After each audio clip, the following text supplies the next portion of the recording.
So, pragmatic testing. What to do when your world is messy. These are the topics we're going to talk about today. Just a quick introduction. Some typical messinesses. I don't know if that's a real English word, but it is today. And how we might respond to those. And then we'll talk about the real meat of the presentation, which is discovering the reasons for this messiness and taking appropriate action. So you've probably heard statements like these. Now that the requirements are complete, anybody heard that one? Yeah. Did you laugh or did you? I called the airline the other day to try and change my flight, and they told me it was a $500 charge to do that. The fare was the same, it was just the change fee. And I congratulated the reservation agent on being able to save $500 without laughing. I guess they go to school for that. So now the requirements are complete. Ha, ha, ha. Now that the testing process is defined. How many have heard that one? Or now that the team is fully staffed and trained. Is this the world that you live in?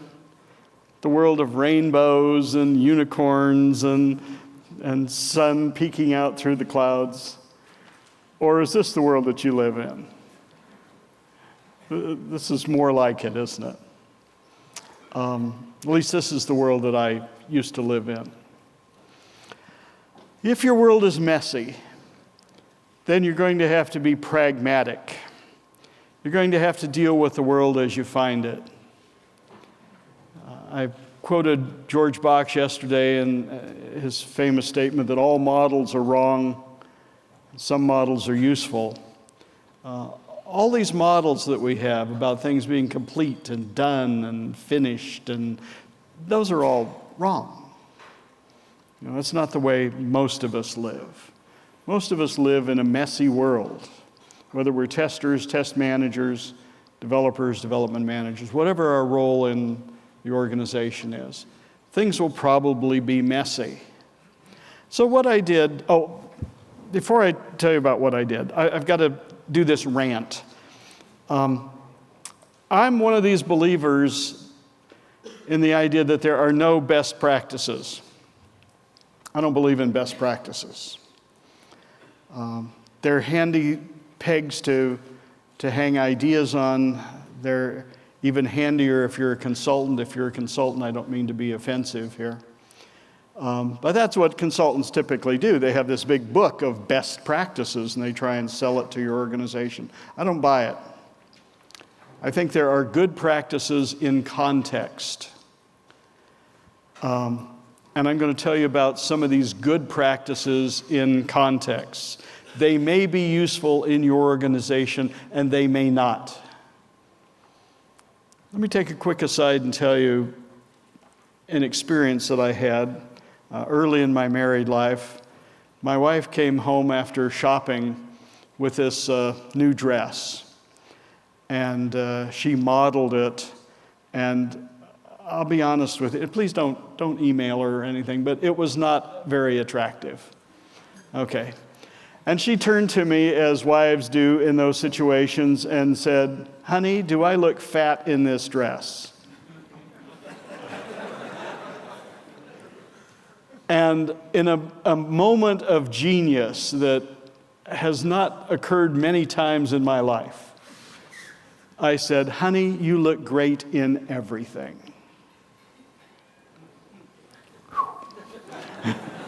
Dodged a bullet on that one. Now, this was shocking to me because, you know, from like this high, I went to Sunday school every Sunday and I learned, you know, one of those commandments, do not lie, right? And I had just lied. So I think do not lie is not a best practice. I think it's a good practice in most contexts. But in that particular context, I think I did okay. Okay? So I'm one of these people. I don't believe in best practices. So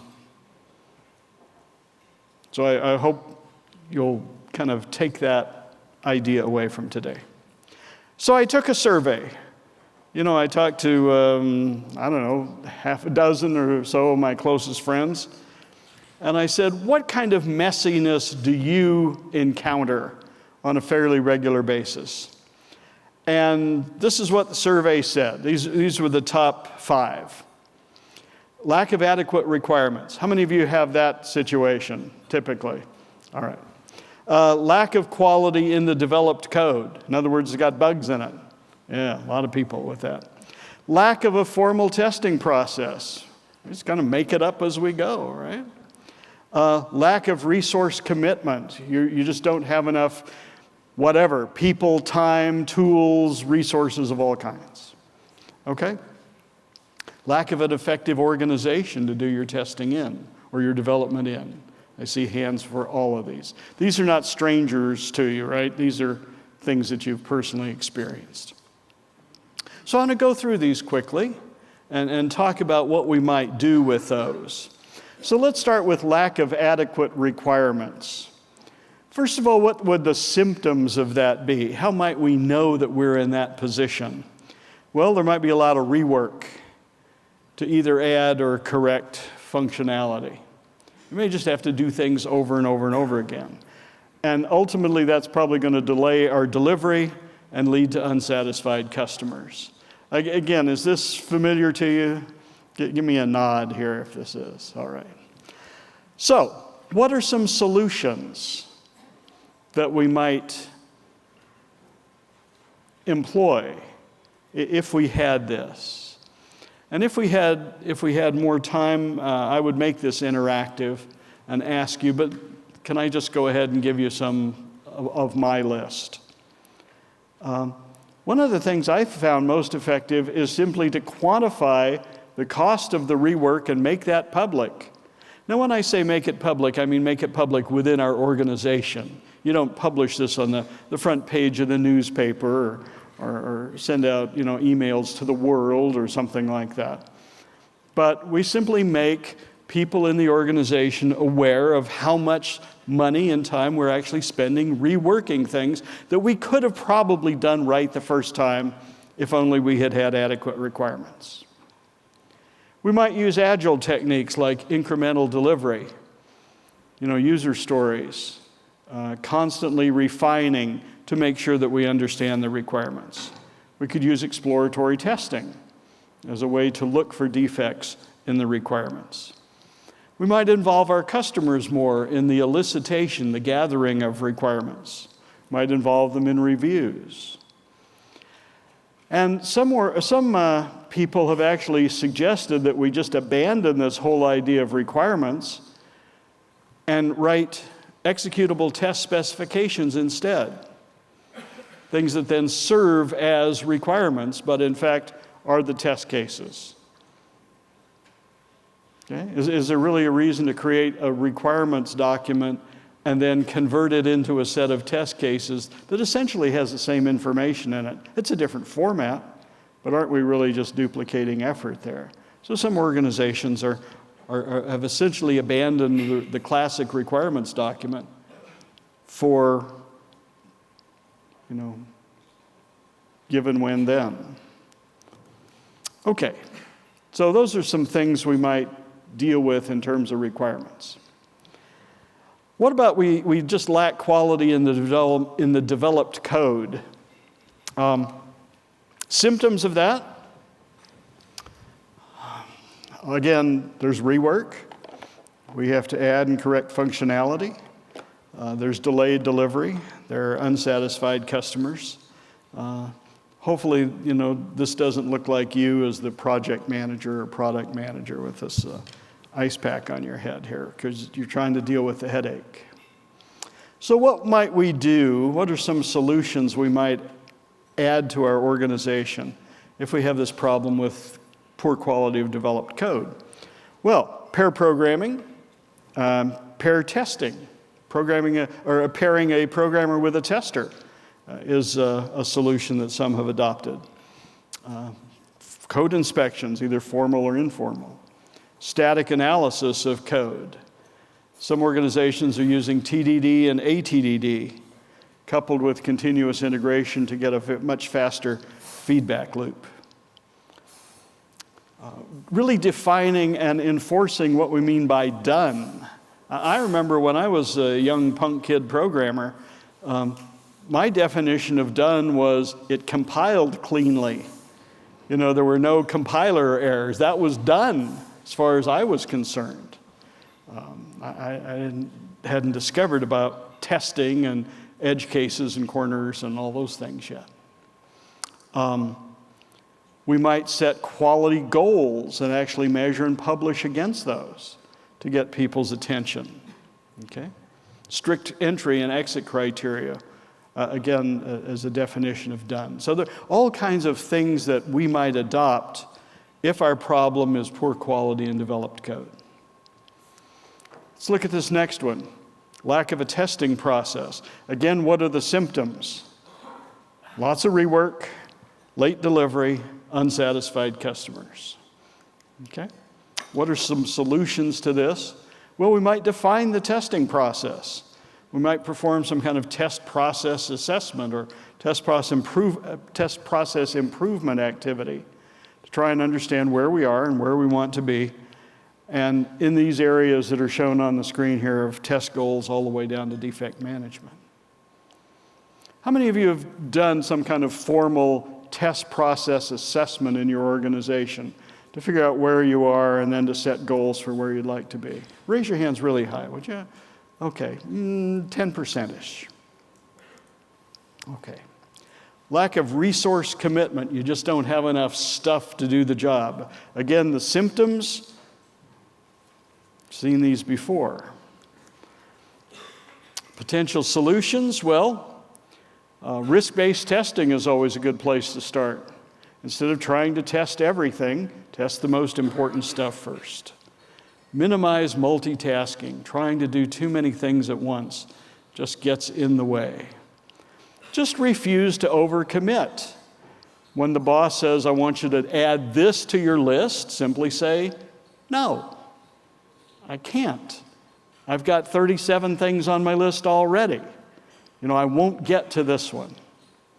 And by the way, could you order that 37 for me in a top-down, what's most important to you? Another thing you can do is measure and then publish the actual negative effects of not having enough resources. Like how many defects snuck out the door into production? What did that cost us? In terms of rework, in terms of lost revenue, in terms of lost business, in terms of lost reputation. Can we quantify those things? You know, I've often said that if I were king, every test group would have its own accountant who would do this kind of stuff. Okay? Who would measure these things, because, you know, as testers and test managers, we're kind of busy for that. Okay? Let's look at the last one, lack of effective organization. Again, the symptoms. Do you notice anything about the symptoms? They're always the same, aren't they? Okay? And that's important because the symptom doesn't tell you the cure. Okay? Like if you've got a fever and a cough, you know, those are classic symptoms of a lot of different diseases which are treated differently. Just knowing the symptoms, saying, well, you know, our customers are unsatisfied and we're late and we have rework, that doesn't tell us what we should do. The symptoms are always the same. What are some solutions to this one? Well, we could create cross-functional teams. Get rid of these silos, tear down the walls. Already heard a couple of stories here. One yesterday about the tester in a, quote, agile shop where they didn't have much to do in the first part of the sprint, and then at the end, you know, they had to test everything and they had to do it all by themselves. That's not agile. That's not a cross-functional team. That's not what we're supposed to be doing. Okay? I mentioned yesterday in my talk, we've got to focus on results. Got to focus on accomplishments, not just activities. We've got to focus on the outputs, not the inputs. okay? And you can adopt the train, coach, observe, reward cycle, or the train, coach, observe, dump cycle. You know, if you have a process that's not working, dump it. If you have a person who's not working, dump it. If you've got something in your organization that's not working, dump it, get rid of it. You know, you try and improve those things. You try and coach and reward people and processes, but sometimes it's just not the right fit, and you just dump it. Okay. So, this is a list of typical, like I say, I took a survey, asked a dozen people. This is their list of messy problems that we as testers face a lot. So now I want to talk about the second chunk of this presentation, which is, what are the reasons for this messiness? You know, how might we find out? But again, I'm going to give you this spiel, my little talk about there are no best practices. We could go back to any of these and say, well, when you're faced with this problem, the best practice is to implement this. But I don't believe in best practices.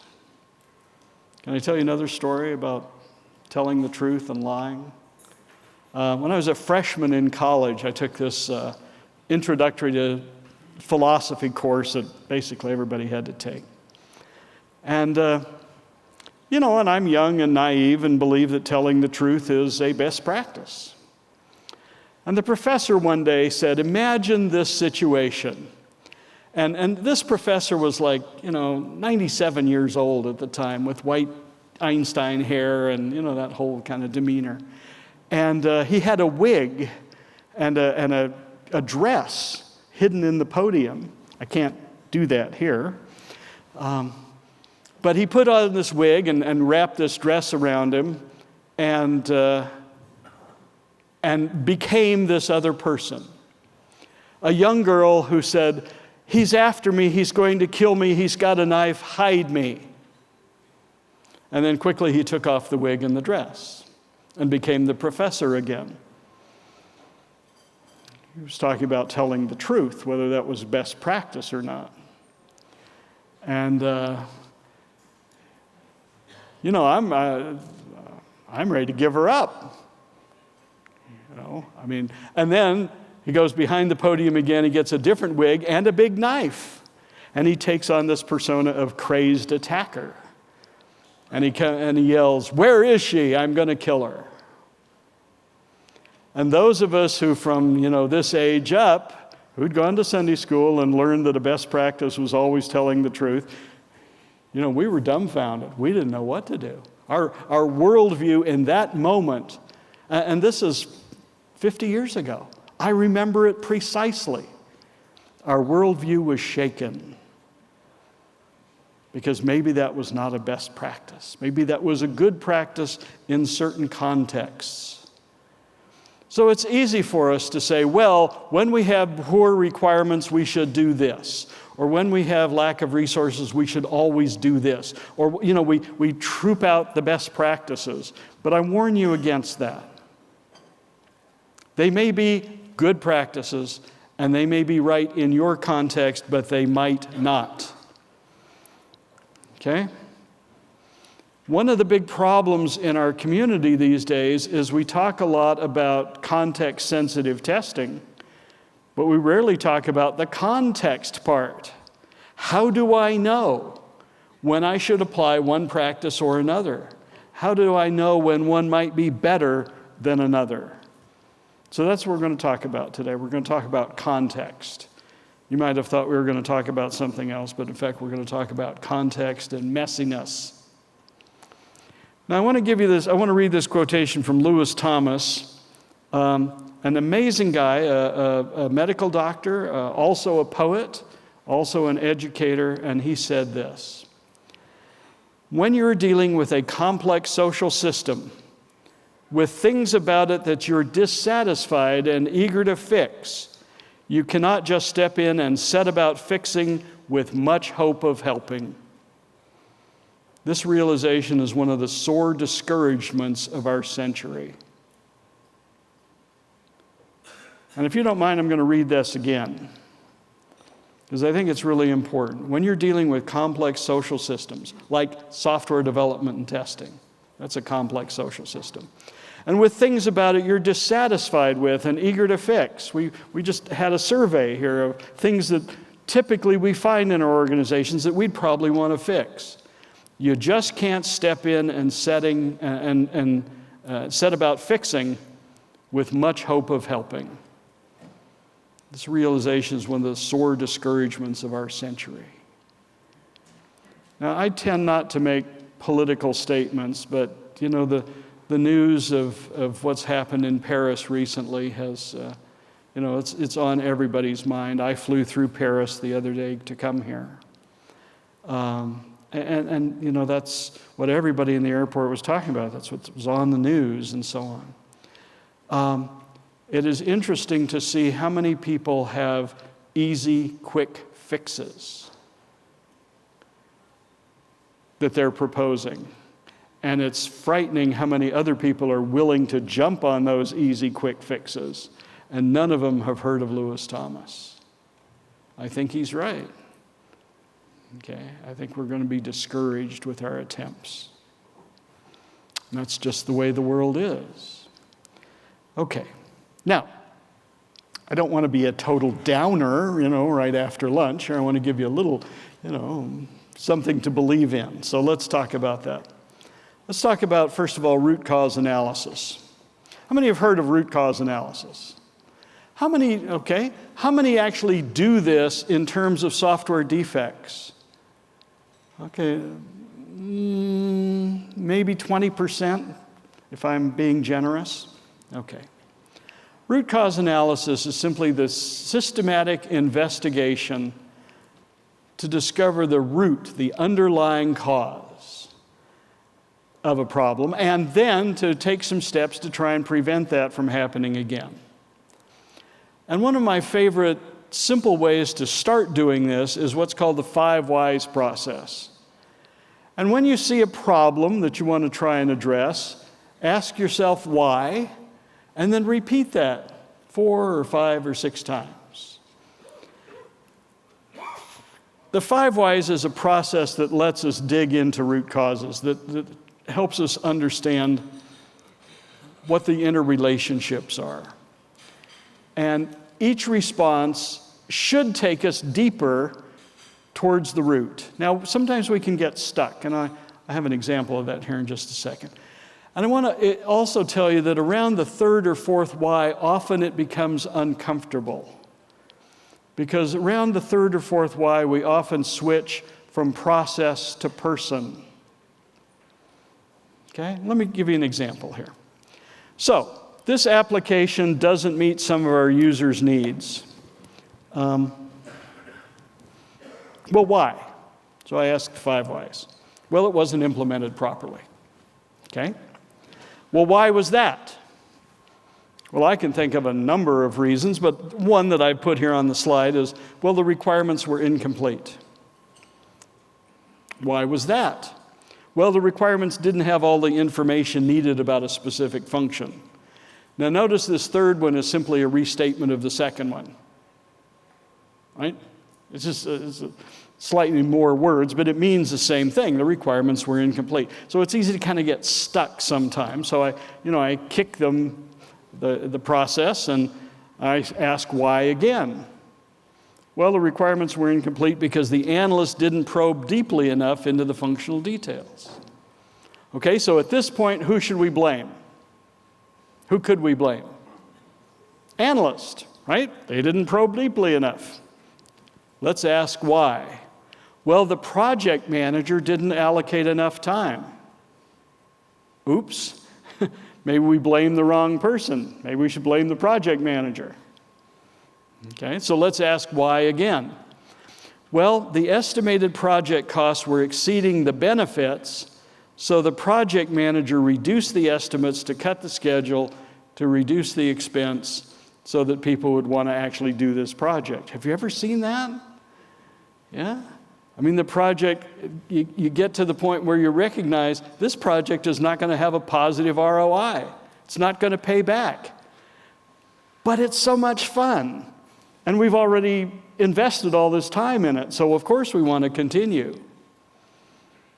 I'm a child of the 60s in the United States, and we had a war in those days in a far-off land. And one of the reasons that was often given for continuing was simply, we've invested so much already. We can't cut and run. Gosh, what a terrible excuse. What a terrible reason. But I hear it all the time in software projects too. Okay, so why would the project manager do that silly thing? Well, to get the contract. Well, why? Notice I've gone far past my 5 here, but this is interesting, right? I keep finding out new things. Well, maybe to get a bonus. Maybe the project manager's salary was based on, doing this particular project. So when we first started, who might we have blamed? Analyst. Then we recognized maybe it's the project manager.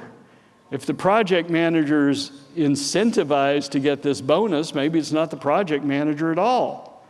Maybe it's somebody else in the organization. This is what happens with 5 whys. This is why I said around the 3rd or 4th one, you often go from process to person. And it becomes uncomfortable.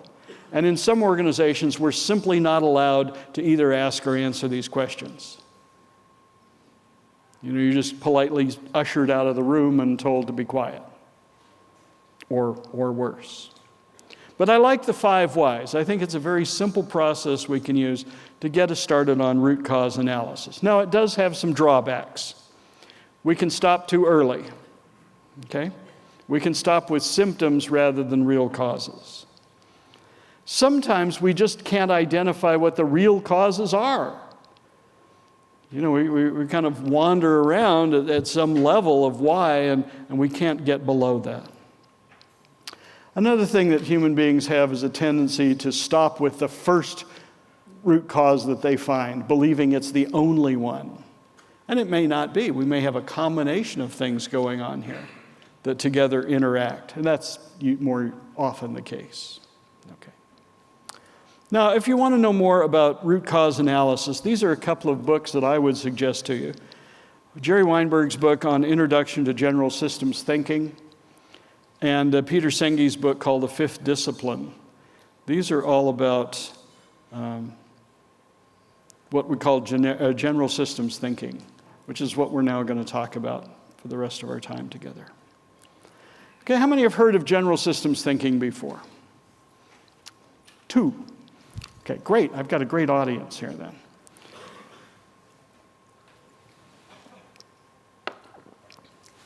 Most people, most of the time, believe the world is a collection of linear cause and effect. This happens, and because of it, this happens, and because of it, this happens, and because of it, this happens. And in fact, when we use the 5 whys, we often are going down that linear path in a backwards way. Okay? General systems thinking tells us that the world is different than that. It is not linear, it is not nice, it is not cause and effect. There are intertwined cycles that have both positive and negative feedback loops. General systems thinking is a way of looking at the world that admits that the world is more complex than simple cause and effect. So we're going to talk about that. A key idea in general systems thinking is that the structure, the process itself, creates the behavior that we see. Now, back in the 1950s, there was this great horror movie called Them. It was like giant, what are those things? Grasshoppers, giant grasshoppers. It was all trick photography, and there was no CGI back then. It was, the American slang expression is cheesy. I don't know if you understand what cheesy means, but it was a pretty bad movie. The special effects were not convincing at all. But it's a key idea that most people adopt when dealing with problems is they blame them. Now, the them can be different. Sometimes the them is external forces and events beyond our control. We blame that, them, okay? We blame individual mistakes. Okay? It was Fred that did it. Fred made a mistake. His spreadsheet was wrong, he miscalculated, blah, blah, blah. It's all Fred's fault. Okay? Sometimes we blame the competitors. Well, if it weren't for the competitors, we'd be number one in the marketplace. Yeah, okay, but is it really the competitor's fault? Or do we just have a product or a process or a service that doesn't compete? It's easy to blame them. We are in the midst right now of a presidential campaign in the United States. And again, I try not to make too many political references. But one of our possible candidates, he's not a possible candidate. He is a candidate who is, could be elected, was caught in a big lie. He has this wonderful life story that he tells. Born in a log cabin, pulls himself up by the bootstraps, poor but honest parents, walks uphill both ways to school in the snow, those kind of stories that politicians tell. And it turns out it's a lie. And he's told it for years and published it in a number of books, and it turns out it never happened. It's a great story. Isabel told us about great stories, okay? But it didn't happen. And so published reports have come out saying, essentially, never happened. Who does this guy blame? Does he blame himself? Does he say the book publishers were, made a mistake somehow with the manuscript? No, he blames the media. It's all them's fault. Okay? Lots of people blame the government. If you're a left-winger, if you're a right-winger, it's easy to blame the government. And sometimes we just admit that, it was just bad luck. Okay? We missed the market. Do you know the soft drink 7-Up? Have you heard of 7-Up? It's an equivalent to Sprite. And there's a U.S. comedian who used to have this whole routine about his uncle, the inventor. And his uncle, the inventor, invented 4-Up, and it didn't sell. Then he invented 5-Up, didn't sell. Then he invented 6-Up, didn't sell. Then he got discouraged and quit. Just bad luck. Bad luck. If we want to be successful in really implementing change in our organization, making testing better, making development better, making products better, we're going to have to go beyond blaming them. And we're going to have to look at the structures, the processes inside our organization, and start with those first. Now, I'm not saying this stuff doesn't happen, but this is not where you start blaming. This is not where you start looking for solutions. Does that feel right? Does that make sense to you? Okay, so one of the key ideas of general systems thinking is that the system causes its own behavior. If you want to change the system, if you want to change the behavior, you've got to change the system.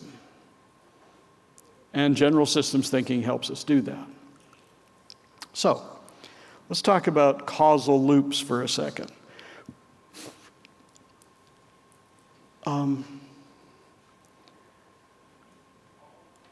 I mentioned yesterday, I have 2 grandkids who live with me, and when I can persuade them, I help them with their homework. And I remember the grandson the other night was working on these. It was all this cause-effect stuff. You know, this causes this causes this. Or going backwards, here's the effect, what do you think might have been the cause? And we teach this all throughout school, that the world is linear, that there are cause and effects, and those effects can be causes later and affect other things, but the world is basically linear. It isn't. There's lots of loops in the world, and here's a very simple one. You know, I want to get some water out of the tap to drink, and so I look at the current water level in the glass, and it's empty, and I say, well, there's a difference between the way it is and the way I want it to be. I want it to be like close to full, and so I adjust the faucet. And as I adjust the faucet, that changes the flow of the water, and the water level changes.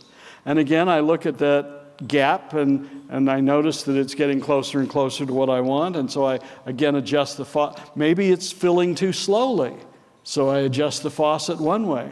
Maybe it's too fast, so I adjust it another way. But there's a loop. Do you see this loop? Now, you can't draw this out linearly, because it isn't linear. It's a loop.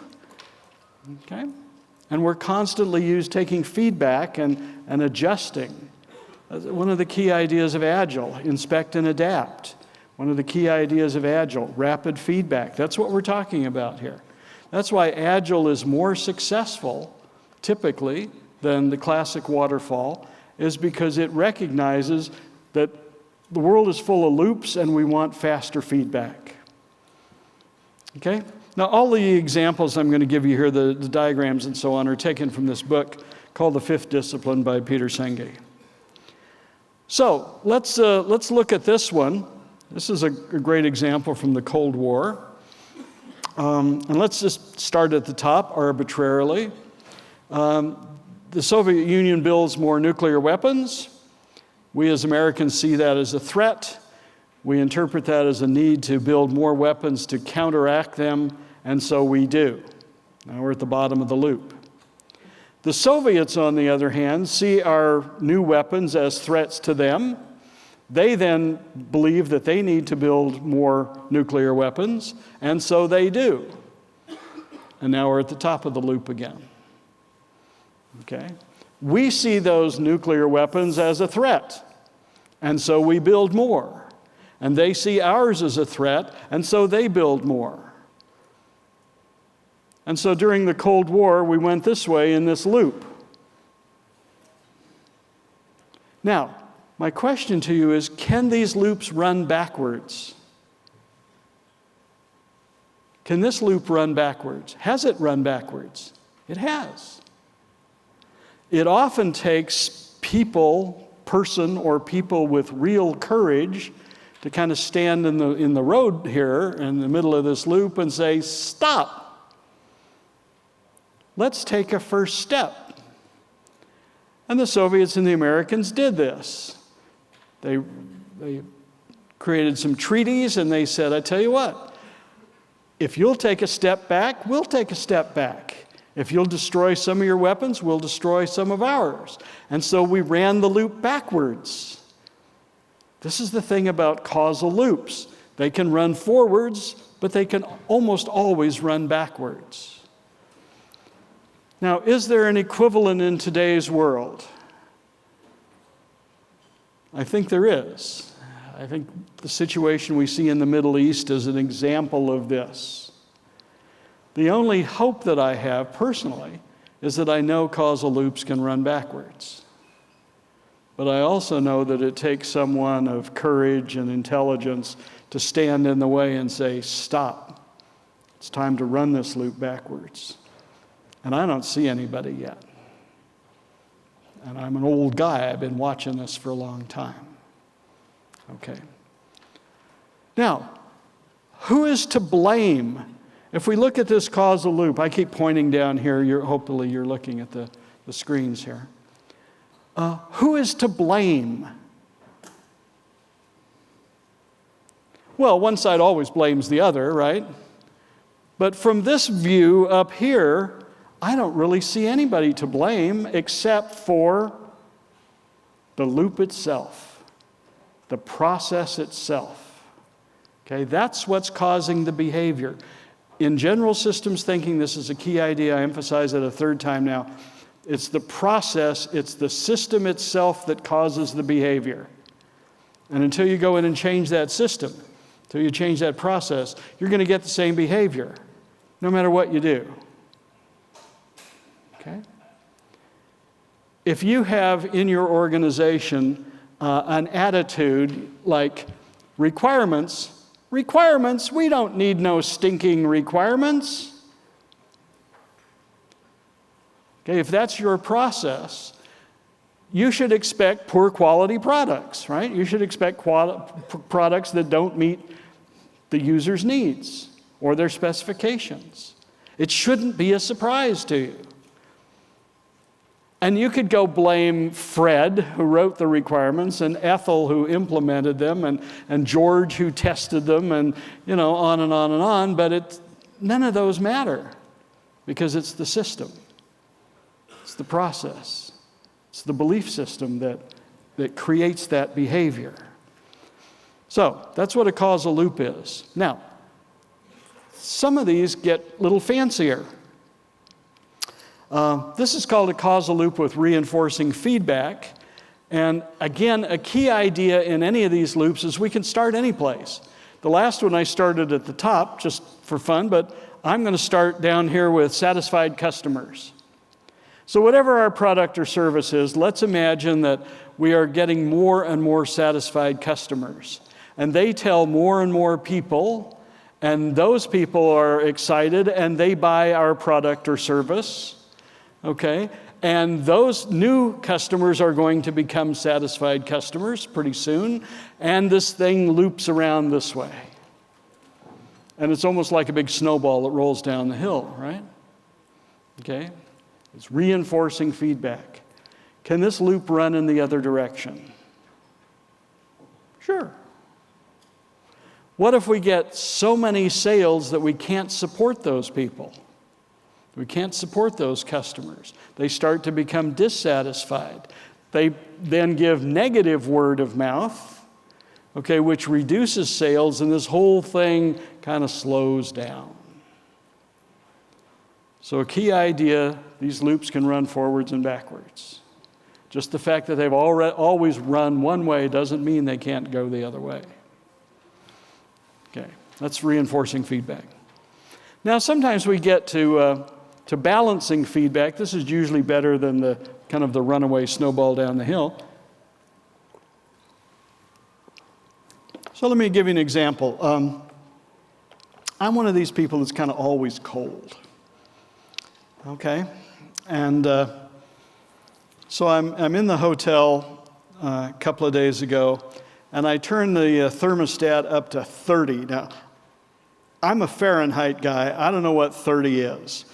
But I'm guessing it's hot because it's at the end of the scale, right?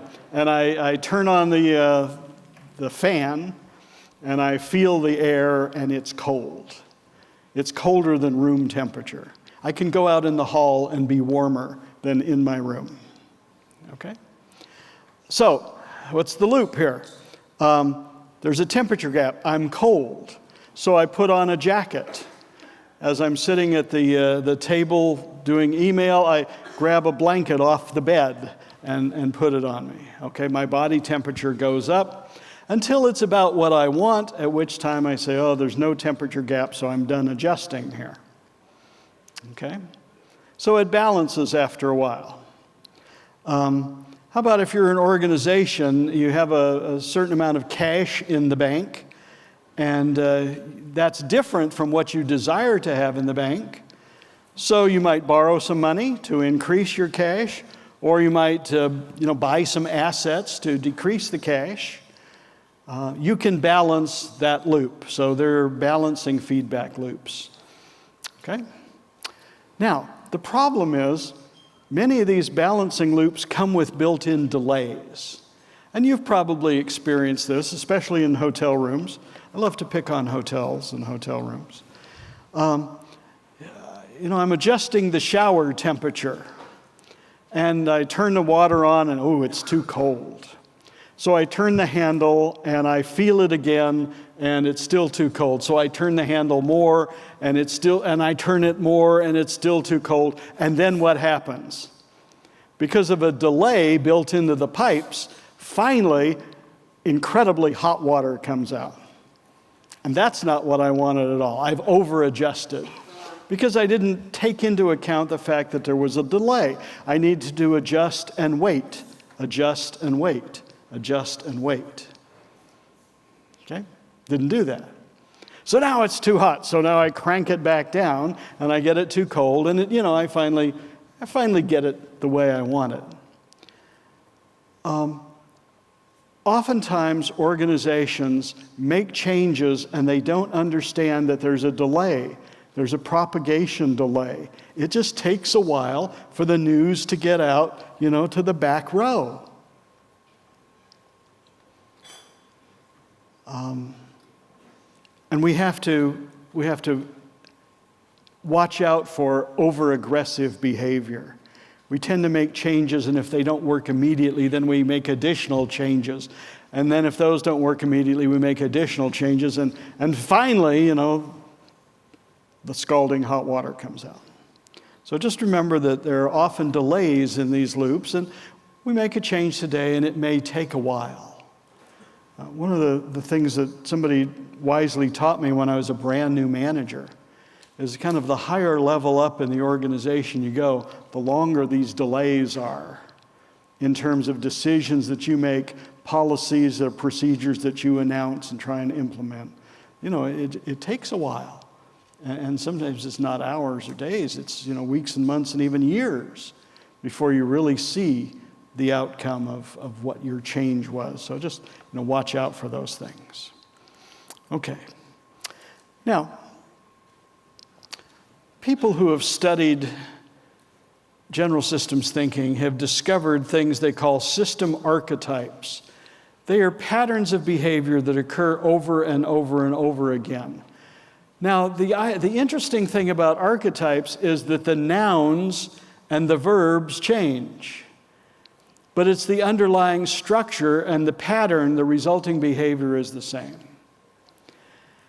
And so if you're trying to improve your testing process, if you're trying to make things better in your organization, you'll want to understand these causal loops. You'll want to understand that the linear cause and effect thing probably isn't the way things really are. You want to remember that there are delays, there are reinforcing behaviors, positive and negative feedbacks. But there are also archetypes. That is, people have done this before. They've seen this pattern before. Again, maybe not in your situation, maybe not with your nouns and verbs, but they have seen it before. So we're going to talk about a few of these. And not sure how many of these I'm going to go through, but let's just look at some. What we try and do is give these things names that are short and simple and kind of easy to remember. Remember Rule 1, Rule 2, 3, and 4? Not like that at all. Rules names that are really useful to us. So these are some: limits to growth, fixes that fail, shifting the burden, eroding goals, success to the successful, tragedy to the commons, and growth and underinvestment. These are some classic system archetypes. So I'm going to see what time it is here. All right. Let's talk about limits to growth. Limits to growth is a double loop kind of thing going on here, where on the left-hand side there is some kind of growing action. We're getting more sales or more profit or more products or more something. But there's another loop that's connected to it, which is kind of a braking or a limiting, a slowing action. Okay? Lots of organizations that are successful in selling either product or service ultimately discover this. There are only so many customers in the world. And oftentimes their first few years are dramatic growth, But then it starts to slow, and finally it flattens out. And anybody seen that kind of thing in their world? In your world? Okay, a bunch. There are some ways to deal with this. Maybe you've got to go find new customers. One of the classic things is we put out a new version or a new model of the product that gets people excited again. But hey, there are only so many billion people in the world, and they probably don't need more than 2 or 3 cell phones each, and so that's probably a limit to your growth. And no matter how you'd like to see it keep on climbing, it's probably not. Okay? The folks at Atlassian who make Jira, they'd like to sell gazillions of copies, but they're not going to. There's a limit to the number of people who are interested in and could find use in that product. So this is what's called limits to growth. Many organizations don't understand that limiting condition. They don't know kind of where that boundary is. They plan and predict as if there weren't any limit. But there is. Sooner or later, you're just going to run out of resources. Okay. Years ago, back in the 1920s or 30s, there was this forecast that, I don't remember what the details, but in a certain number of years, every single person in the United States would be employed as a telephone operator, because that was the growth pattern. People were getting telephones in their houses. That was a brand new thing. And it was all manually done in those days. Calls were connected manually. And so, if that growth kept up, pretty soon everybody would be a telephone operator. Well, that never happened because of changes in technology. Okay. So sometimes changes in technology can save us, can change that limiting condition.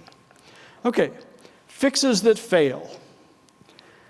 We have a problem, we have a fix. Works okay. But that fix often has unintended consequences. We didn't realize what it was going to do to us. Often there's a delay built in there. And I'm a prime example of this. I hate to go to the dentist.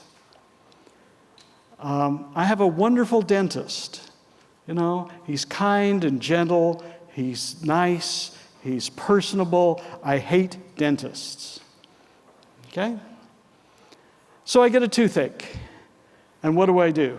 I take a painkiller, and that makes the toothache go away. You see the problem, you see the fix, right? What's the unintended consequence?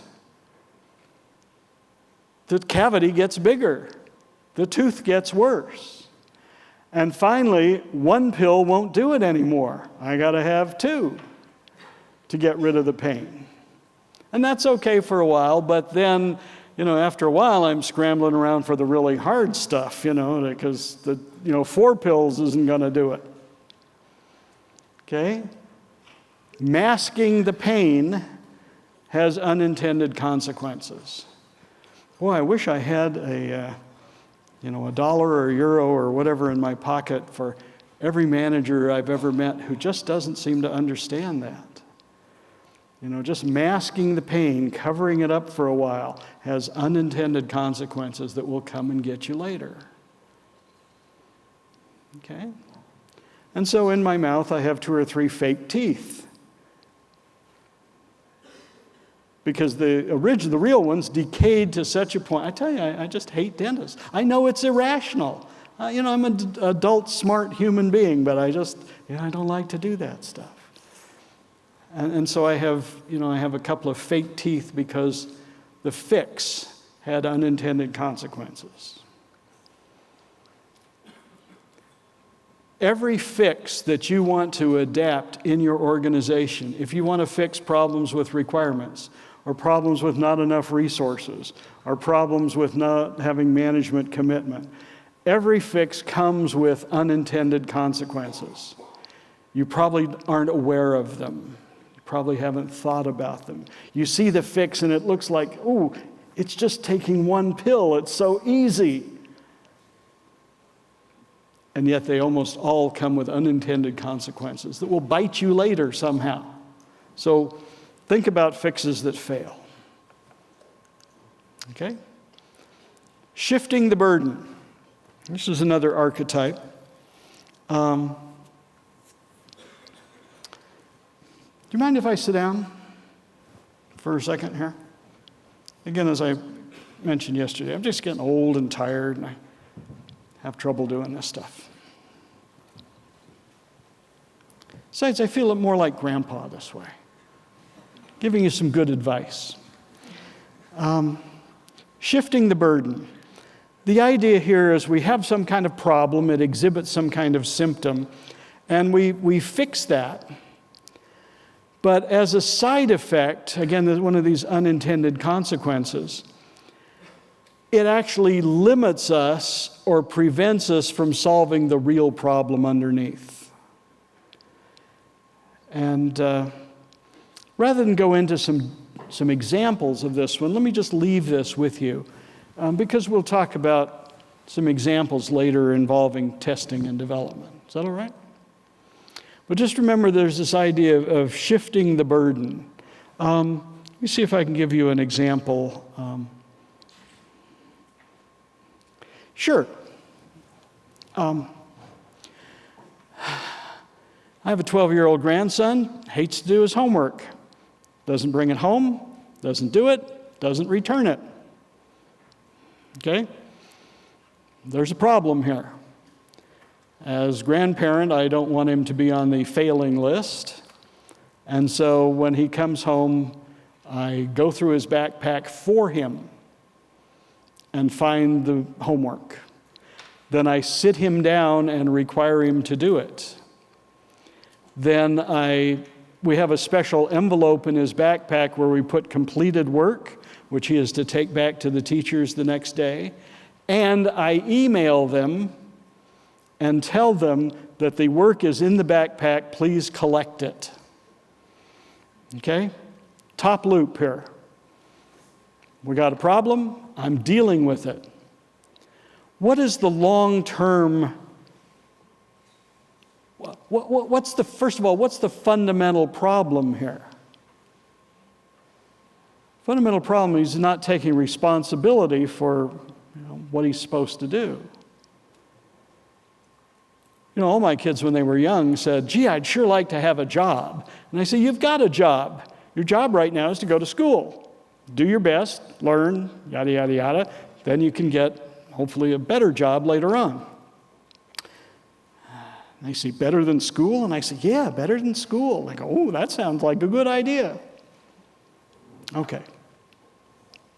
Every day that I do this, what am I teaching him? He doesn't really have to take any responsibility, does he? He's not responsible for getting that stuff out, for doing his work, for taking it back, because Grandpa is going to cover for him. Grandpa is going to take the responsibility that rightly belongs to him. Okay? This is shifting the burden. Okay? A short-term solution used to correct a problem with immediate and positive results. But over time, the capability to implement fundamental long-term solutions is diminished. He is not learning how to take responsibility. And sooner or later, this is going to bite him in a big way. Okay? We do this a lot in our organizations. I'll let you see if you can come up with some examples later on. Okay, eroding goals. This is another kind of shifting the burden structure where we simply abandon long-term goals. We set some goal, there are pressures and then we can't meet them. So there are pressures then to adjust the goal. Okay? Classic example, we're going to produce zero defect software. That's our goal. We have big posters and banners, zero defect software. And then we find out we can't do it. So what do? Well, we give up the zero defect and we go to, we want to get 98% defect find rate, defect discovery, before it goes to production. and then we can't do that. So it goes to 95, and then it goes to 90, and after a while we simply abandon that altogether. And we say, well, that was a bad metrics program or some such thing. It wasn't at all. We just blame the metrics program for that. So that's the idea of eroding goals. We set goals that are really impossible to achieve given what we have, given the resources and the time and the people and the process and so on. And then we let those goals erode. Unit testing is a classic one. People adopt Agile. They say, oh, part of Agile is developers do unit testing. Okay? We've been asking them as testers to do unit testing for decades, and they haven't. All of a sudden, somebody writes a book about Agile development, and in it says, oh, and developers should do unit testing. And developers go, oh, great idea, let's do. And so they start for a while. And then what happens? Well, they get too busy because they got to produce functionality. Functionality is, in most organizations, still more important than tests. It's the functionality that the developer writes is more important than the unit test the developer writes. And so that goal starts to erode. Okay? We're supposed to have all of our testing done in the sprint, by the end of the sprint. That goal erodes to, well, you guys write the function in this sprint, and we'll do the testing in the next sprint. Totally opposite of Agile intent, yet it's an example of eroding goals. Happens all the time. We see these things all over. Okay? Success to the successful. This is an interesting archetype. Two activities are competing for limited resources. One of them becomes more successful than the other. Doesn't really matter why. And the more support it gains, then the more resources it gets, and the fewer resources the other one gets. So you got project A, you got project B. A seems to be more successful, and so we give it more resources. We give them more people, and we give them more time, we give them more money, we give them cooler tools, and B starts to suffer for that. A then leaps ahead even farther, B gets behind even more. We give more then to A because, hey, it's successful, and these B guys, they're not worth spit. And so what happens is success to the successful. A gets stuff and B doesn't. Let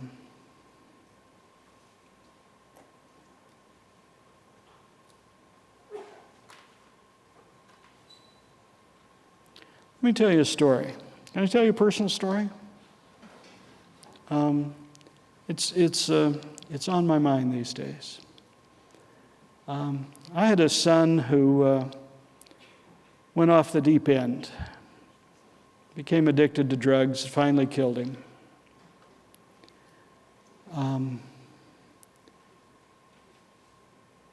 As he was spiraling down, where did Mom and I put our focus? Where did we put our time? Where did we put our resources? On him, right?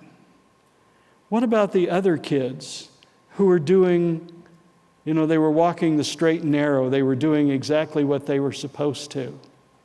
They got less and less resources, less and less time, because we focused on Brian. Felt we had to. Now, this isn't success to the successful. This is just the opposite, right? This is resources, getting sucked up, which maybe rightly belong to others. And we see this in organizations, not just in families. It's in organizations. So watch out for this. When two different activities compete for limited resources, one may suck up more than the other, and it may not be what you intended. Okay? Watch out for these things in organizations. Okay. And another, a specific kind of of this success to the successful is something called the tragedy of the commons. Individuals use a common but limited resource. Everybody's successful, but eventually the resource becomes depleted. And this is called the tragedy of the commons after a place in Boston called Boston Commons. Anybody been to Boston Commons? It's a big park today. But in the early days of the city of Boston, it's where the farmers brought their sheep and cows to graze. It was a common area that everybody had access to. And as the sheep and the cows and the other animals grazed, they multiplied and there became more of them and they ate more food. And finally, there was no food left in Boston Commons. It was essentially, a bunch of dirt. And each person thought they had the right to use it, which they did. But by their common use, they destroyed the resource. We see this in organizations too. Maybe we'll have a time to chat about this one. I won't ask you for an example right now, but maybe you can think of one. Where people in your organization all have equal access to some fixed and finite set of resources, and then it gets used up and then there's nothing left. And then everybody suffers for it. Okay, that's what's called the tragedy of the commons. Okay? We have this at my house, it's called the bank account. Everybody seems to have access, everybody uses, finally it's empty. All right. One last one here called growth and underinvestment. Growth reaches a limit that requires adding additional capacity, but we don't. We either don't add the additional capacity or we don't add it rapidly enough. And there are great examples of this. Organizations, create some product or service. It becomes very successful. They get lots of new customers, but they don't create enough new customer support positions to deal with that. Okay?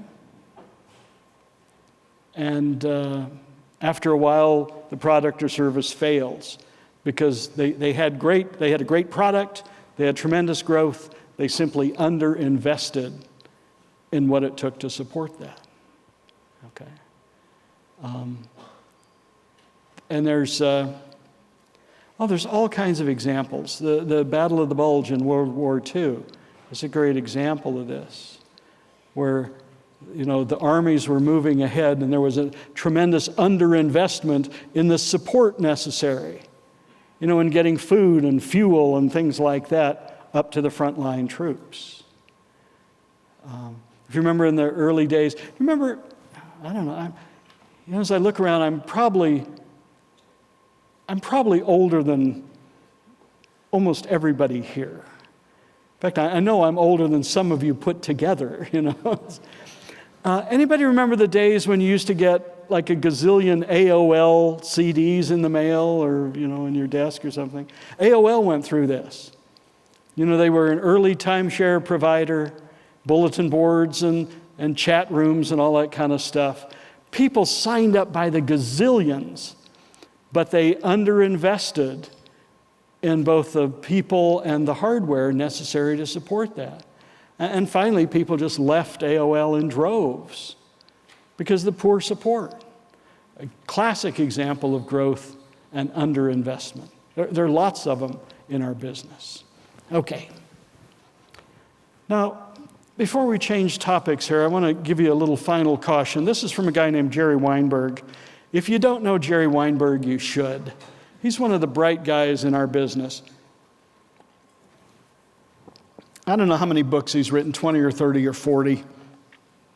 I count him as a personal friend and mentor and advisor, and he's just a fun, smart guy.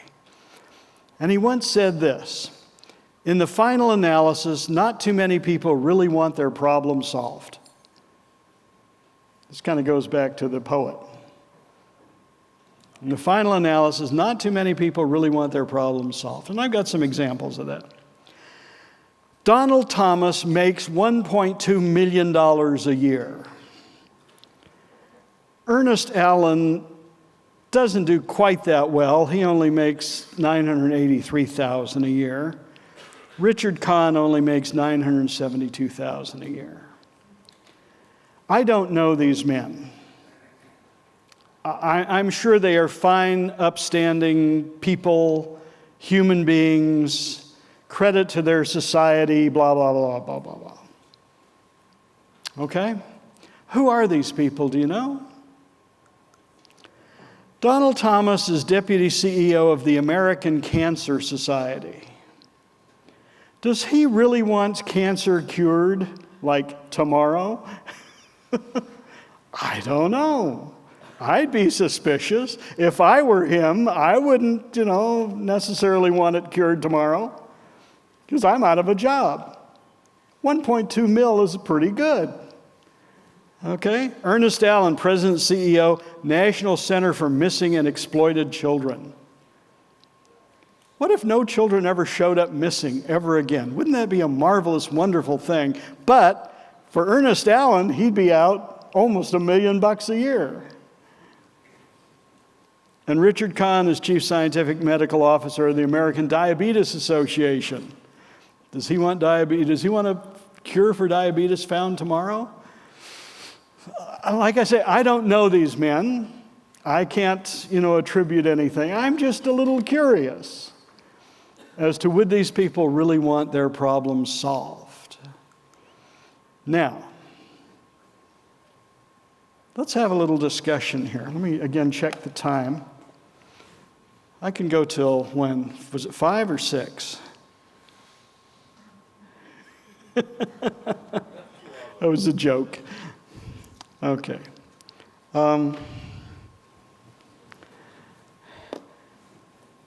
Who is it that we work with as testers who might not want us to solve some of their problems?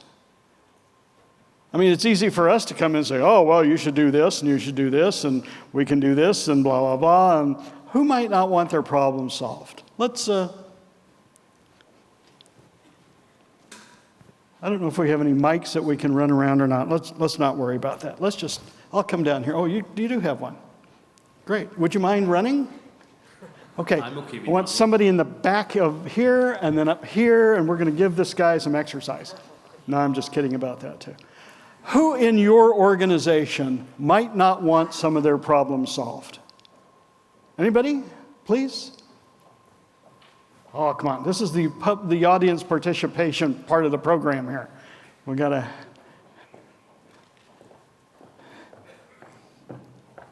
Got somebody?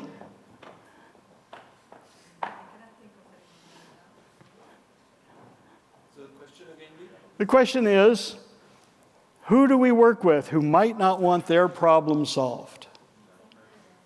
Developers in what sense? Well, improving the quality of the code. Okay, let's imagine we had some magic wand. I was in Disneyland just last week. There are magic wands and magic hats all over the place.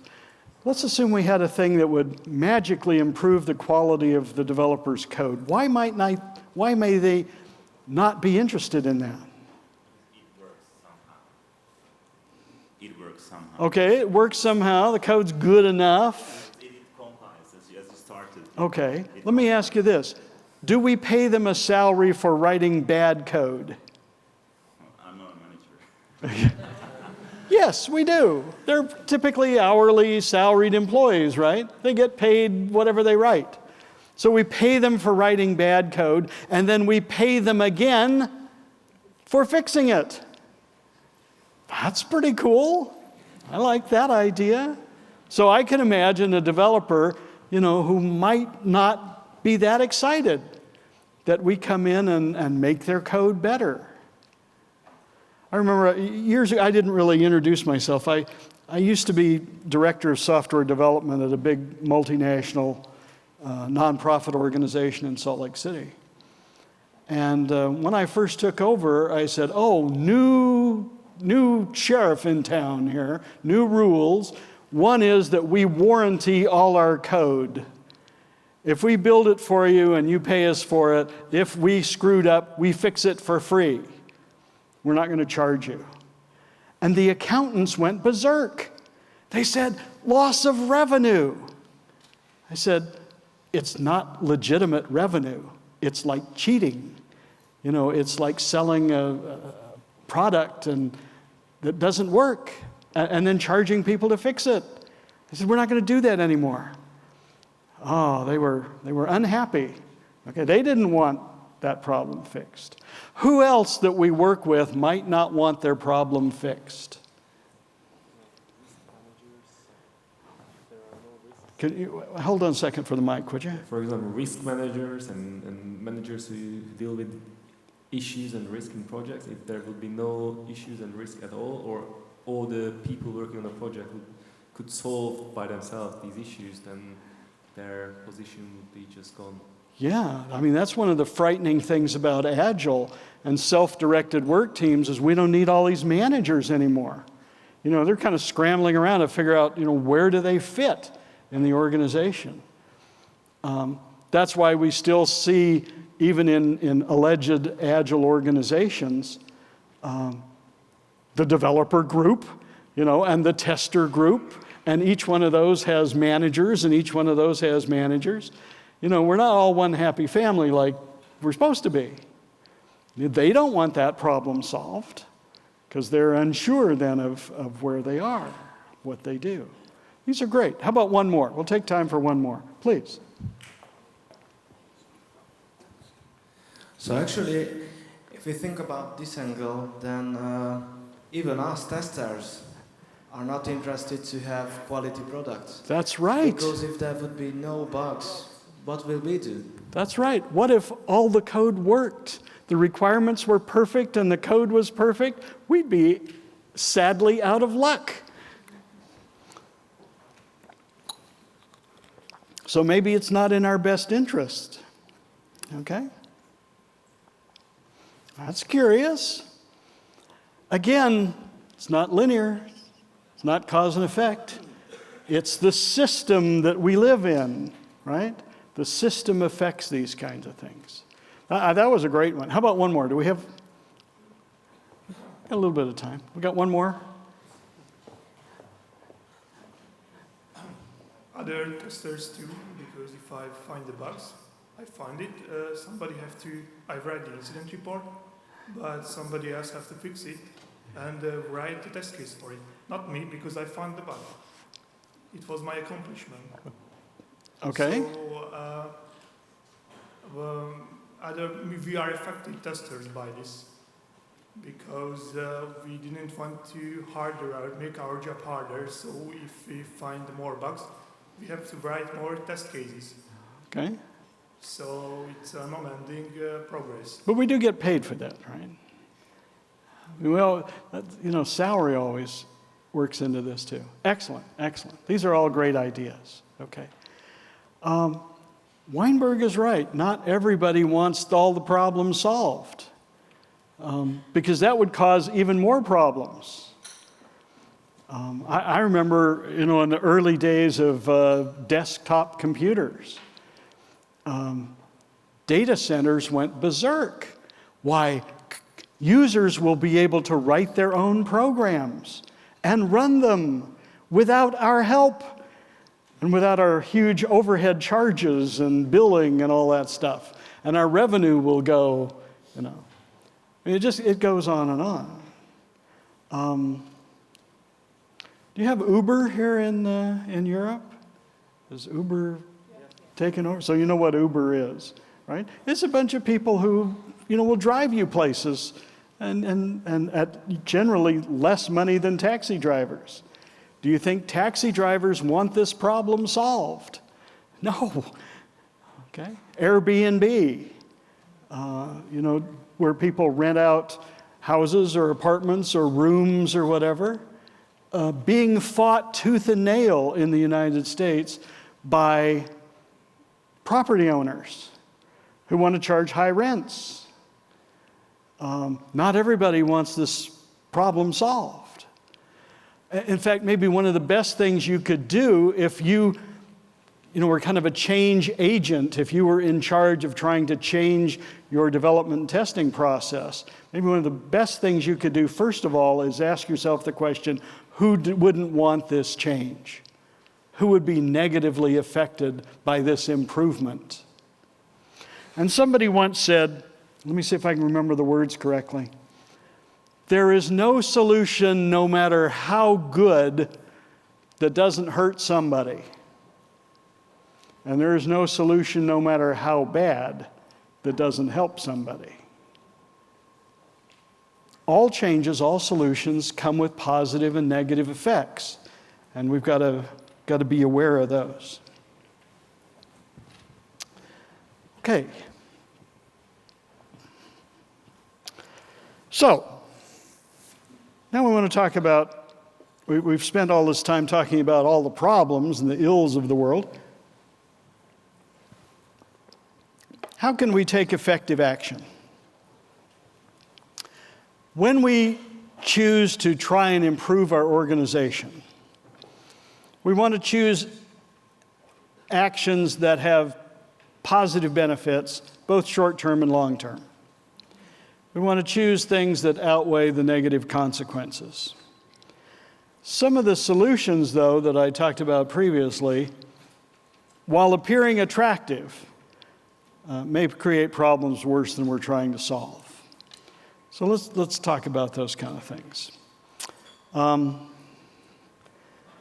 We've done that a little bit with this Q&A, but let's delve deeply into these three.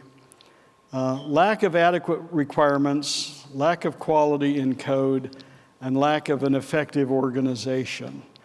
And I want to talk about these from the view of these three archetypes: success to the successful, eroding goals, and tragedy of the commons. So let's look at this first one, lack of adequate requirements. One of the potential solutions that I got when I took my survey of how to deal with adequate or lack of adequate requirements was the idea of creating a test specification in lieu of requirements. Let's abandon that 500-page system shall do this and system shall do that document and create test specifications instead, which are essentially executable requirements. So, let's think about how doing that, let's think about the negative impact of that. And let's do it through this success to the successful archetype.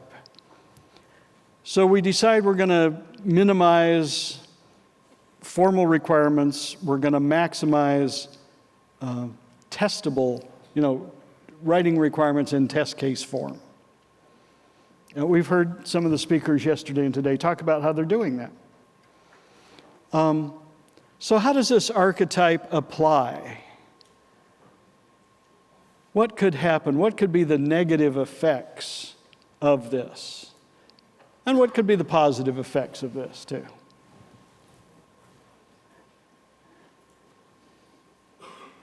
Anybody want to jump in? Again, this is the audience participation part of the show here.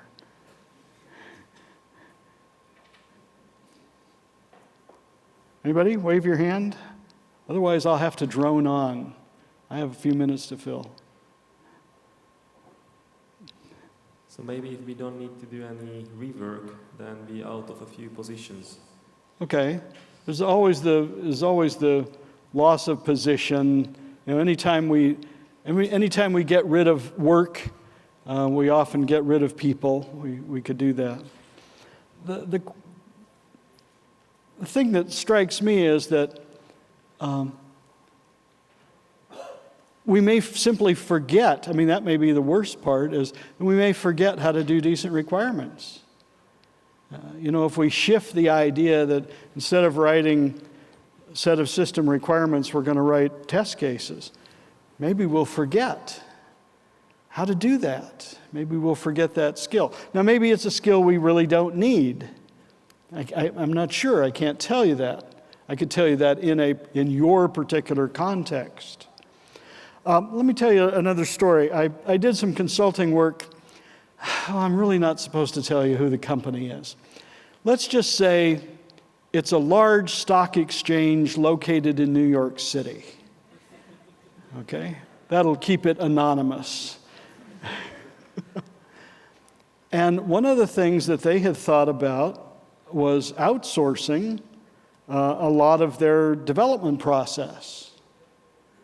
And they decided not to. And the key reason was not economic, it was not security, it was not anything else. It was the fact that they were afraid that if they outsourced the writing of requirements, they would forget how. That is, organizationally, they would forget how. If they outsourced substantial amounts of development, ultimately they would forget how to do that. That if they outsourced the testing process, ultimately they would forget how to do that. They would lose that expertise that makes them number one in the world, at least from their standpoint. Okay? So they decided not to. And you know, there's an economic price for that, and they're quite happy to pay that price because they believe having the expertise in-house is important. Okay? I see many organizations. How many of you work for organizations that outsource testing like offshore? Raise your hands real high. 2? Is that all? Really? 3, 4, 5? Okay. Not very many. Fewer than I thought. How many used to? Let me ask that. How many used to outsource testing? Okay. Not a big difference. Again, people who have done that, organizations that have done that, have often forgotten how. Outsourcing. I mean, my favorite was Delta Airlines. I fly Delta all the time, all over the world. And they outsourced their reservation system to some place around the world, place I won't name, where people speak English with an interesting accent. And many times you'd call to make a reservation and you couldn't understand the reservation agent. Or they couldn't understand you.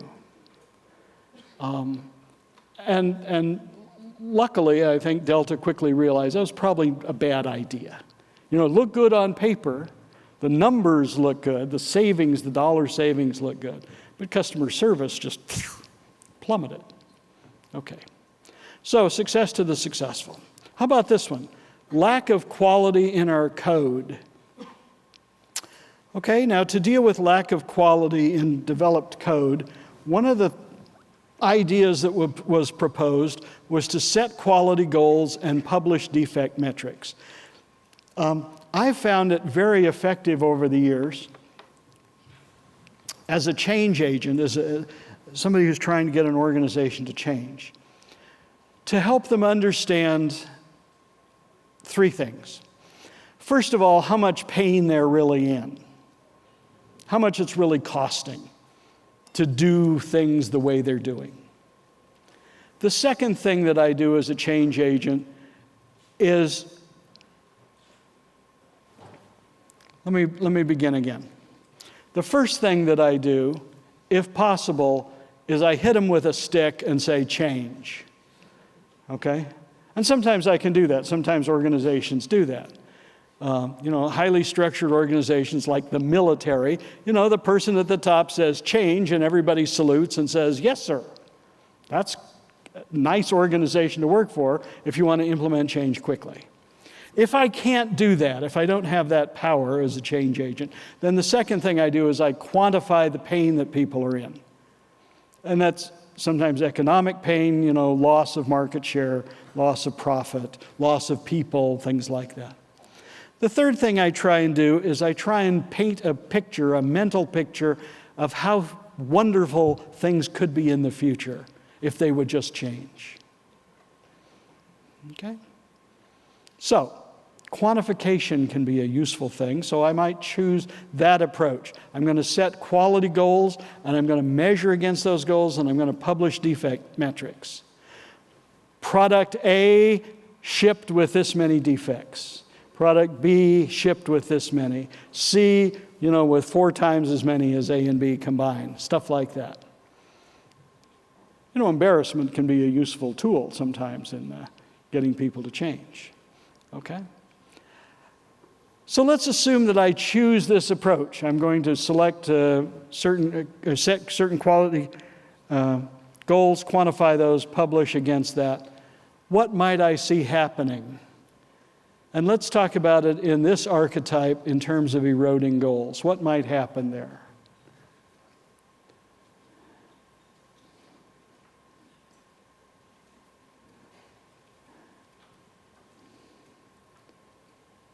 How many have seen this situation? We have a rule that says we don't ship with severity 1 defects. Those are the highest level.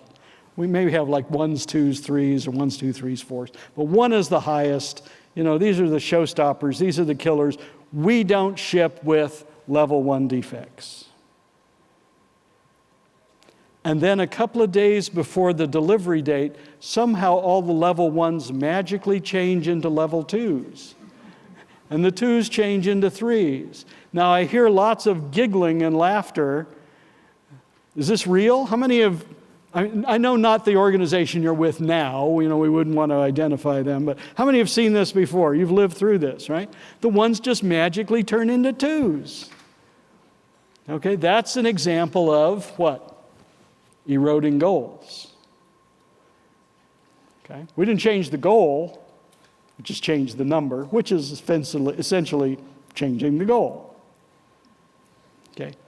But we can still hold our heads up high and say, we don't ship with severity 1 defects. We just ship crap code is all, but no severity 1 defects. Okay?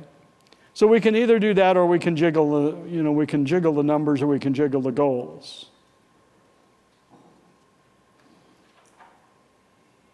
Okay? So don't do that. No, don't do that. Okay, lack of tester involvement. This is, again, from our survey. And one of the possible ways to deal with this is to create a testing center of excellence to unify all the testers in one organization.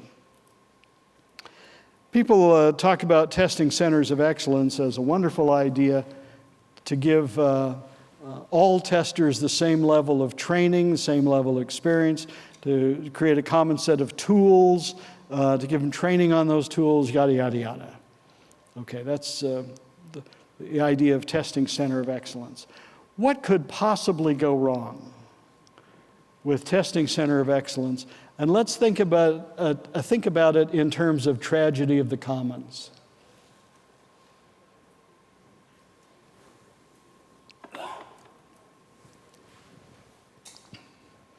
What was it? Remember the idea of tragedy of the commons? Everybody uses a shared resource. Pretty soon it's gone.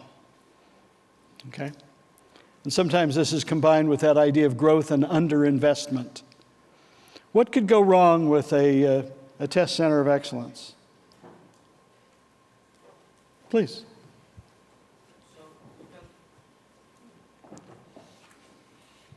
You can easily go out of resources of test environments, for example. 2 projects would like to use the same servers, but they can't. Okay. We might have a physical limitation. We have a test environment, we have test servers, and now we have more projects than we really have capacity for. Same can happen with the actual tester colleagues. Exactly. 2 projects would like to have 50-50 testers, but you have only 80 altogether. Right. So we run out of resources. And in fact,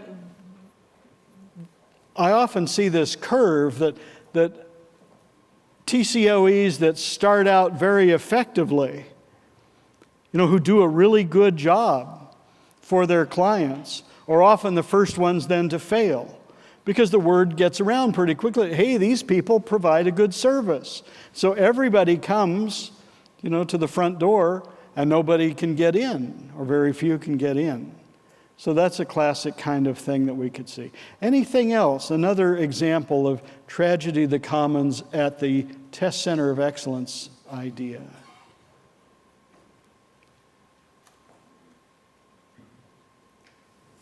Please. I can imagine a more abstract loss, because a process or a test method gets adapted that's very good for one team, and this is adapted on the expense of a different method, and so methods would also be missed. Okay. Just like you have talked about the stock exchange, you can lose the expertise in field. We could lose expertise. Yeah, if you've, how many have an ISTQB certification, have taken at least the foundation exam? All right, almost everybody. So you know about the pesticide paradox. You know that pesticides, chemicals that kill certain kinds of bugs, typically lose their effectiveness over time because the bugs build up an immunity to that. That can happen in test design techniques also. And I would consider that kind of an example of success to the successful. We have a test technique that is very effective, and lots of people use it, and it finds lots of defects. And as we're using that one, then we don't pay much attention to other kinds of test design techniques. Okay, like model-based testing just kind of gets forgotten about. You're right. And then as the pesticide paradox kicks in, and that one's less and less useful, then we've lost our ability to use the other ones. Use the other ones. Good, very excellent. The success to success will happen inside the competence center, and from the outside, I believe this is an instance of tragedy of the commons. Yeah, good. Thank you. I like that. Thank you. All right, good discussion. Good discussion. Okay, well, we've in a room this size, we can't really take time to practice with these archetypes. That's why what I wanted to do is take these few minutes that we just spent to discuss them. But let me give you a homework assignment here, something you can think about. Think about a situation in your organization that you would like to fix. Think about a possible fix to that problem. And then go back and look at some of these archetypes, especially the negative ones, and see, is your idea really that good? Or does it have some unintended consequences? Does it have side effects that you hadn't considered? Would it in fact damage?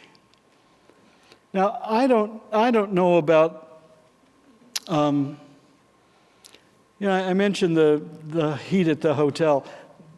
The selection of television channels at the hotel is not particularly good for English-only speakers. We can watch BBC News, or we can watch some parts of Eurosport, and that's it. And Eurosport just runs the same stuff. I saw that same ski jumping thing, last year when I was here.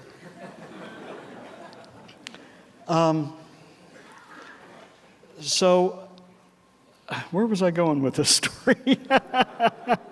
Push up a stack here.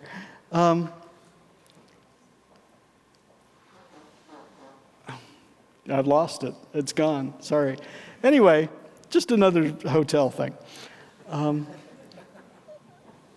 Ask yourself, do the solutions that you've come up with have some negative and unintended consequences? Things that other people just wouldn't think of, you might be unaware of. So I'm about done. I want to go through a little summary here. First of all, the word pragmatic is kind of the opposite of theory-based. Pragmatic is actionable. Pragmatic you can do something with. And so if your world is messy, you're going to have to be pragmatic. This is typically a thing that, again, we see with politicians. They have leanings, they have positions, they have stances, and rather than being pragmatic, they run to that position, no matter what the problem is. You're going to have to be pragmatic because your world is messy. There are no best practices.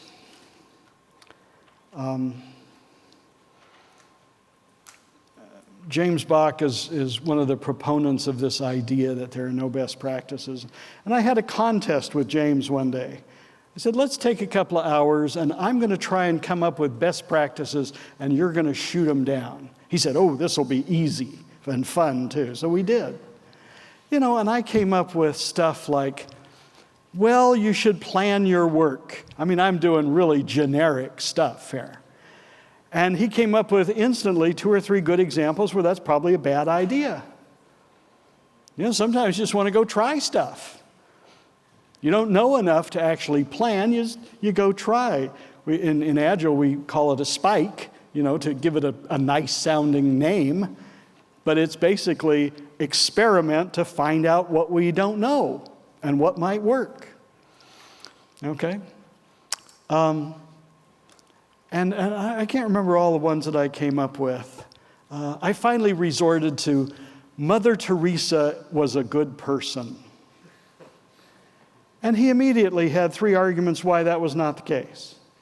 Good, legitimate, solid arguments. He wasn't just being flippant, I don't believe in best practices anymore. I believe there are good practices in certain contexts, and it's up to us to figure out what those contexts are and whether the change that we're proposing really does make sense. Okay. And then the doctor/poet who said, when you're dealing with complex social system, you can't just step in and set about fixing with much hope of helping. Most of the attempts that I have made over the years to try and improve my testing organization, my testing process, were failures. And you should expect that too. That's just the way the world is. There's lots of inertia. There's lots of pressure. There are a lot of people who don't want the fix to happen. Okay? Because it upsets their world. It upsets their boat. And so just know that is the situation. Now, don't let that be discouraging. A lot of people have said, Lee, you're such a pessimist. I say, no, I'm not a pessimist at all. I'm a realist. There's a difference. A pessimist believes that nothing's going to work. A realist believes that almost nothing is going to work. All right. General systems thinking tells us that the world is made up of intertwined cycles that have both positive and negative feedback loops. It tells us that there are almost always unintended consequences. Okay? Great examples are some of the ecological disasters in Australia, where they simply, they introduced this new species to do something, and it had these incredible unintended consequences later on. Okay? What's the thing, some guy imported like 20 bunny rabbits so that he could hunt on his farm. And now Australia is overrun by the descendants of these 20 bunny rabbits. They build, 2-3 meter high fences to try and keep them out. And they pile themselves up, so that finally some bunnies can get over the top of the fence. Unintended consequences are everywhere. Watch out for those. Another key is that system archetypes, you should know about these. These are specific behavioral patterns. They occur over and over and over again.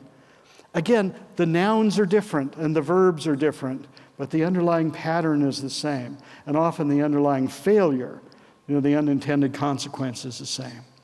If you want to change the behavior, you've got to change the system. Okay? I can yell at my kid every single day when he comes home. Cade, did you bring your homework home?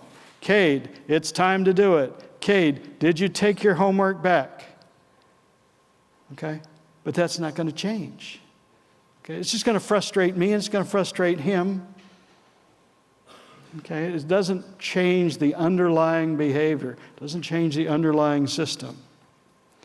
Remember this last key here. In the final analysis, not that many people really want their problem solved. Most people are just kind of happy to go along the way things are. Okay? Especially if there's going to be some kind of personal loss. And remember, every solution, no matter how good, has a negative effect on at least one person. It's got negative consequences. And also, every idea, no matter how bad, has value to somebody. You know, and it'll have support there.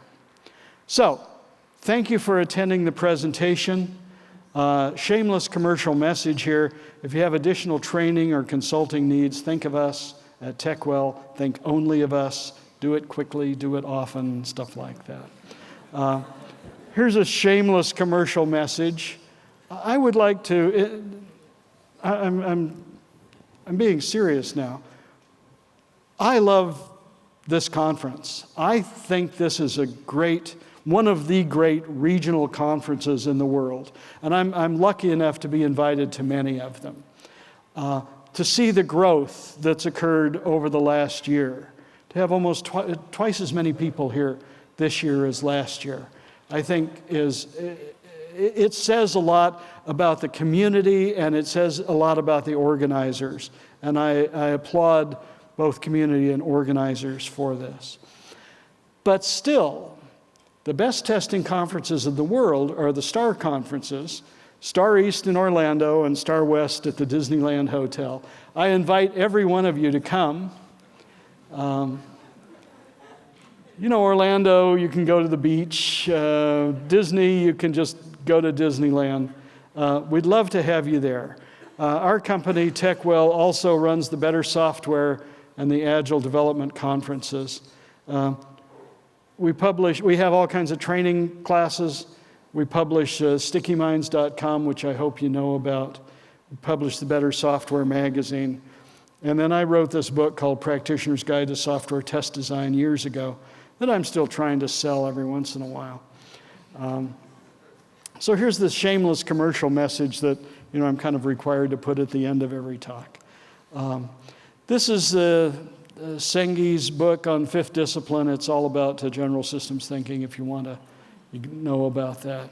And thanks to Google for all the images that I used. And this fine print at the bottom says I didn't violate any laws to do that. Again, thank you for coming. Thank you for inviting me. It's been great. I hope to see you again. I'd love to have you come to our conference. Have a great rest of the day. We still have another great keynote at the end of today here. Some other presentations. So thank you very much. We'll see you.